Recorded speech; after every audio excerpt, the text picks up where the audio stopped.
So with that being said, obviously we've just spoken about a coin that's going to give you over 130% APR. It could double in the next swing that it's going up. There's obviously a lot of opportunities with the altcoins, but one thing that we want to focus on now is Bitcoin and a Bitcoin price prediction, please, Mr. Demi, because we have had a comment from Con, who's watching live on Facebook, and he said he watched a documentary on cryptos. When Bitcoin hits 170,000, the co-founder will be the richest man in the world, even topping you off, Mr. Demi. Well, yeah, we'll definitely look at that. Absolutely. Let's bring in Bitcoin. So the question is, how long until this guy becomes the richest man in the world? I think we're still a ways off from 170,000, right? But it'll be interesting to see what's likely to happen between the next 7 hours and 7 days. So if you're new to this segment, that's our promise now. Professional trader, former hedge fund trader, Mr. Andy Demi, will review and break down the live Bitcoin charts to give you a forecast between the next 7 hours and next 7 days. Yeah, and just I've just noticed as well, last week's pick is really starting to move. Atom is, we were talking about it here, and it's now starting to really move. So we'll keep an eye on that one, guys. Hopefully that can break this triangle and really go. We spoke about a 3x on this one last week, so watch the show last week if you missed it. So let me bring in Bitcoin and let's look at it afresh. And I will just I will look to clear this up so that we don't have any scared eyes. So, okay.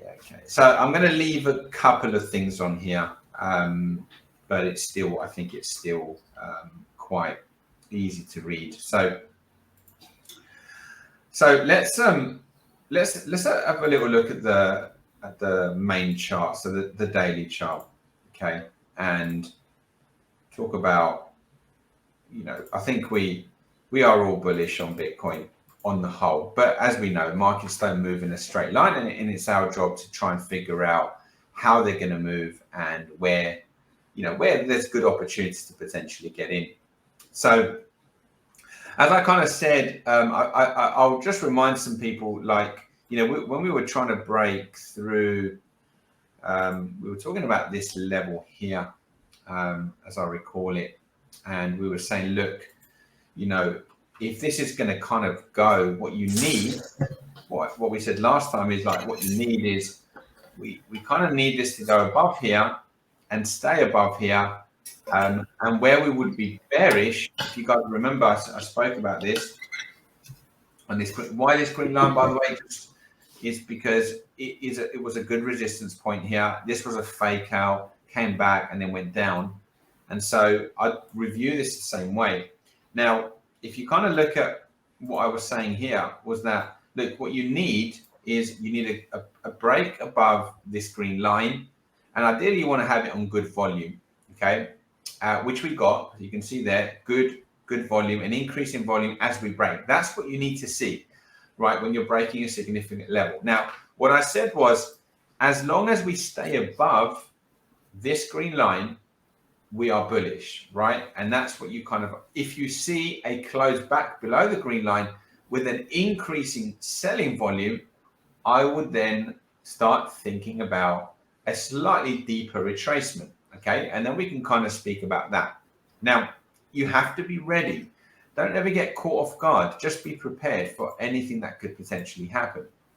So if that was to happen, and we'll look at that scenario, because I think it's worth considering, in case it does happen. You want to start looking at past resistance points, past recent resistance points that could become support points. And what I quite like about this sort of area here, this would be quite a drop, is that you have the 50 EMA here as well. So if you kind of look at, if this is like the next cycle up, there's no doubt Bitcoin enjoys pulling back and holding above its 50 EMA, right? So if you kind of look at October 2020, we were basically either pulling back to this red line or, you know, holding above it. And it wasn't until here, basically April 2021, where we broke it, consolidated, and that's when we stayed below it. And that's when we had essentially this huge drop all the way down there, you know, 50% or so from that high up to there. So this is where we are right now. So this market is above its 50 EMA, but we know in the past it likes to act as support. If this has now gone, it's done its basing out, this could be a really great support point if it was to pull back. Okay, if it was to pull back, just from a resistance point of view, a 50 EMA, this is a fantastic buy zone, in my opinion, right? 53.5, I think is a fantastic buy zone. I remember it wasn't long ago when we were speaking, and that you can go back to the show. I was saying when we were here, Gavin, if this can pull back 40 to 42, it's going to be a fantastic buy zone. Like you could probably hear those words if you watch back the show when we did it here. And what I'm basically saying is I'm repeating the same words, but this time we're in a different position. If it pulls back to here, this is a fantastic buy zone, in my opinion. Okay. So that's kind of where the possible scenario is of a pullback. If you're looking for a pullback, you know, don't look for, this is a good zone. Okay. Just on this analysis. Now, what I'm going to also do is I'm going to look at the Fibonacci, and we're going to have a look to see where we are. I'm going to do it from scratch to see where we are. In fact, let me let's do it from scratch because it's not too many waves, so I can do it. Otherwise, I'd use the indicator, but it's not too many waves. So we have an A, B, C, D formation. A, B, C, D. That one didn't quite get there. So D formation. And then we have an A, B, C, pull back to the yellow zone. We've extended past that and we don't yet. Hold on. That is a very bullish sign that this market wants to go higher. The fact that you had a target of the yellow zone, when you see an overextension like this, it means that, you know, people are buying even at hidden resistance. Okay, so you can see that consolidated, didn't create a high point as we define it, and it went higher. And I don't even think that there is a high point actually.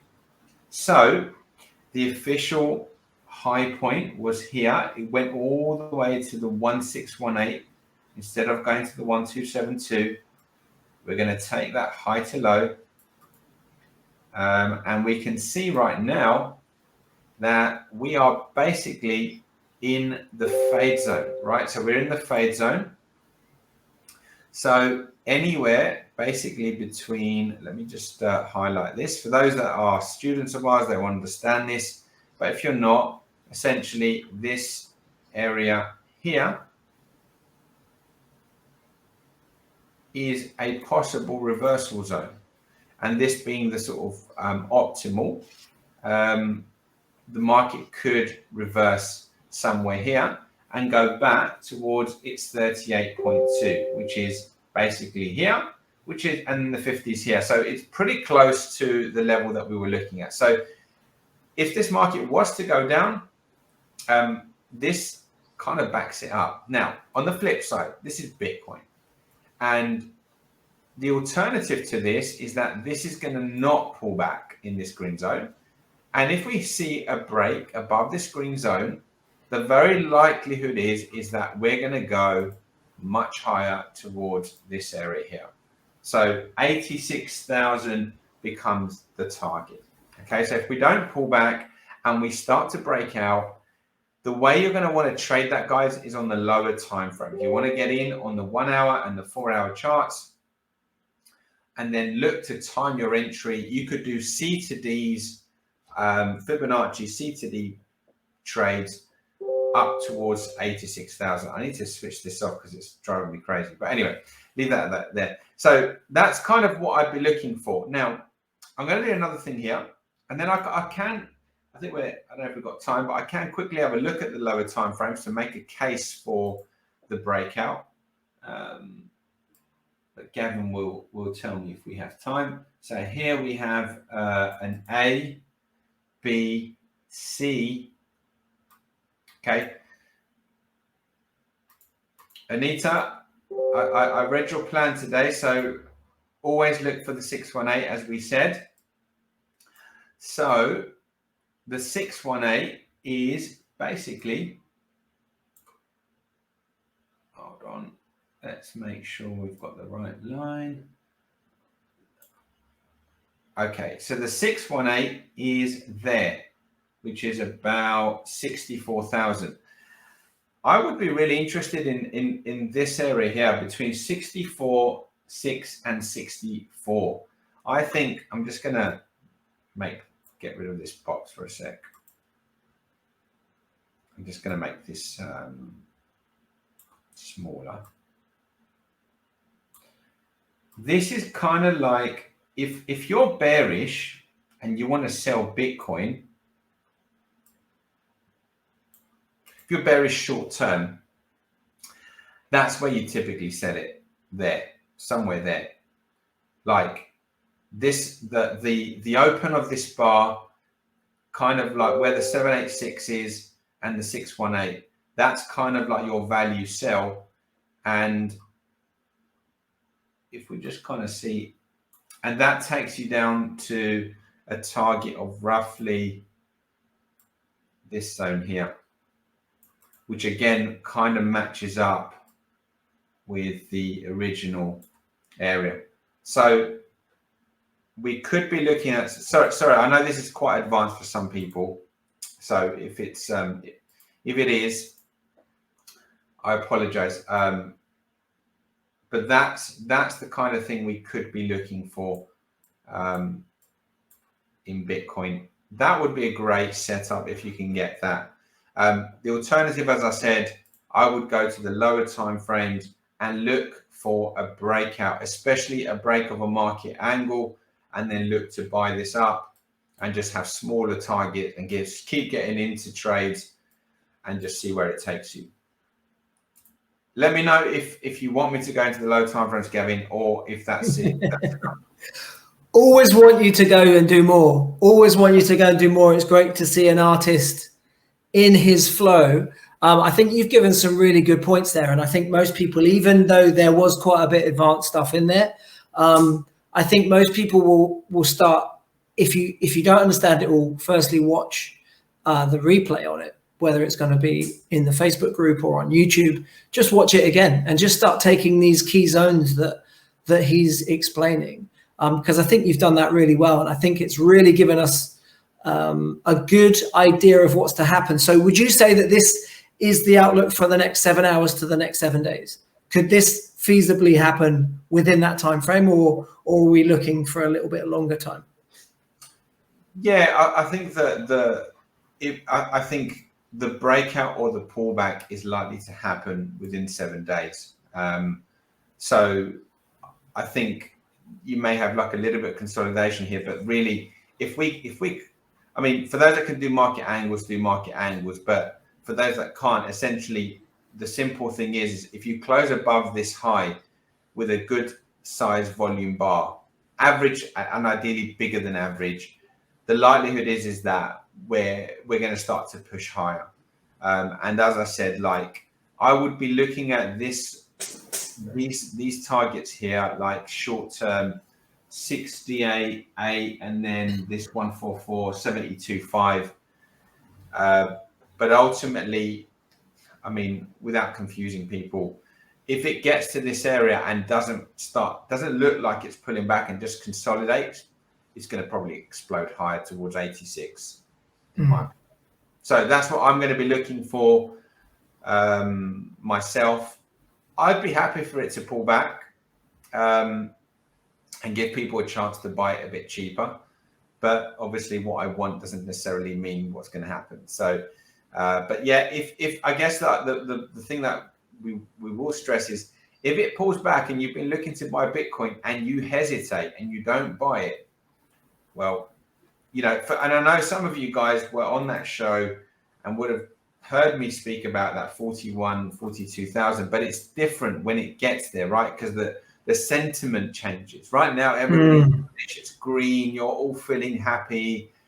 And then suddenly you get this big shock in the market and you're like, oh my God, my holdings, my portfolio has gone down. And suddenly you don't feel the same way.